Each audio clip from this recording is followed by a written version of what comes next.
धन्यवाद पल्लव जी।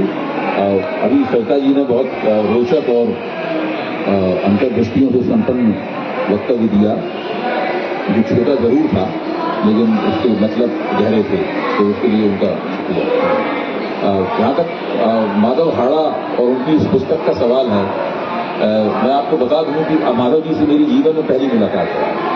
इससे पहले मैं उनको कभी भी नहीं मिला, फोन पे जरूर एक दो बार बातचीत हुई है। और इनकी रचनाओं को पढ़ने की शुरुआत भी करीब 1.5 साल पहले हुई। मेरे घर में एक कुरियर एक पैकेट दे गया, तो मैंने उसको खोल के देखा तो उसमें इनकी रचना पद्मिनी थी, जो शिमला की तरफ से भिजवाई गई थी, शिमला के संस्थान की तरफ भिजवाई गई थी। तो मैंने जब उसकी भूमिका पढ़नी शुरू की, तो शायद ये है कि भारतीय इतिहास यही है, हाँ, भारतीय इतिहास परंपरा की तो उसकी भूमिका थी।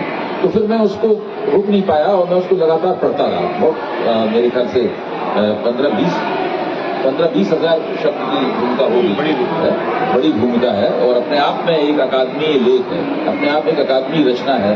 और मैं ये मानता हूँ उसकी अलग से, उस पुस्तक की भूमिका तो है ही, उसको अलग से भी प्रकाशित कराया जाना चाहिए और उसको एक ऑकेजनल पेपर के तौर पर लोगों के सामने लाया जाना चाहिए। और अगर हो सके तो उसका अंग्रेजी में अनुवाद भी होना चाहिए। मैं हालांकि बहुत अंग्रेजी के अनुवादों के पक्ष में नहीं रहता हूँ। मेरा मानना है कि हिंदी की दुनिया में ही अगर आप अपनी बात ठीक से कह पाएं और वो पहुंच जाए लोगों तक, तो वो बहुत बड़ी बात है। 40 करोड़ लोगों की दुनिया आई है। तो मुझे लगा कि माधव जी उस परंपरा के व्यक्ति हैं जो कि यूरो केंद्रीय इतिहास लेखन की जो परंपरा है उससे अलग हटकर इतिहास लेखन की भारतीय परंपरा की स्थापना के लिए संघर्ष कर रहे हैं, बौद्धिक संघर्ष चला रहे हैं। और भारतीय किस्म के इतिहास लेखन की परंपरा बहुत पहले से चली आ रही है, लेकिन आजादी के आंदोलन के दौरान उसको एक नई जान उसके अंदर पड़ी। और उसके अंदर 2 हस्ताक्षर ऐसे हैं जो बहुत महत्वपूर्ण है। एक तो पंडित सुंदरलाल, जिन्होंने पुस्तक लिखी भारत में अंग्रेजी राज। जब पंडित सुंदरलाल की पुस्तक प्रकाशित हुई तो अंग्रेजों ने उसे तुरंत प्रतिबंधित कर दिया। पंडित सुंदरलाल अदालत गए और अदालत में तेज बहादुर सप्रू उनके वकील थे। तो सप्रू ने कहा जज से, योर ऑनर, इस पुस्तक में लिखा गया एक एक शब्द सही है। तो अंग्रेजों के वकील ने कहा कि योर ऑनर, इसीलिए इसे प्रतिबंधित करने की आवश्यकता है। क्या बात है, बहुत मशहूर है। उसके बाद योर ऑनर, इस पुस्तक में लिखा गया एक एक शब्द सही है।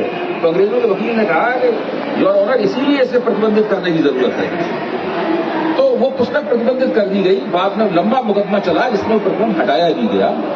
और जब मैं 12वीं में पढ़ता था तो उस वक्त मुझे ये किताब पढ़ने के लिए मिली, तो मेरी तो उस पुस्तक को पढ़ के आंखें खुल गईं। और मैं समझता हूं कि ये मेरा सौभाग्य था कि वो पुस्तक किसी तरह संयोग से मेरे हाथ लग गई और मैंने उसको उस वक्त पढ़ डाला। इसके बाद एक दूसरी पुस्तक और है जो गणेश देवस्कर की लिखी हुई है, जो है देशेर कथा। अब आप देखिए, गणेश देवस्कर खुद मराठी, खुद महाराष्ट्र के थे, मराठी उनकी मातृभाषा थी। उन्होंने बंगला में एक पुस्तक लिखी देशेर कथा और उसका हिंदी में अनुवाद हुआ। इसको मैनेजर पांडे ने हम सब लोगों के सामने प्रस्तुत किया। तो वो, और आज हम जानते हैं कि गणेश देवस्कर एक व्याख्यान वाला है। प्रोफेसर रणजीत गुहा ने मेरे ख्याल से इतिहास की दुनिया का सबसे महत्वपूर्ण व्याख्यान गणेश देवस्कर व्याख्यान वाला में दिया है। तो वो उस व्याख्यान में रणजीत गुहा का विचारों का डिकोलोनाइजेशन, विचारों का विउपनिवेशीकरण कैसे हो, इसके बारे में जितनी गहरी अंतर्दृष्टियां और तीखी पकड़ उस व्याख्यान में मिलती है, मैंने तो बहुत ही कम भारतीय इतिहास लेखकों को और विचारकों को ऐसी बात करते हुए देखा है। तो मैं मानता हूं कि माधव जी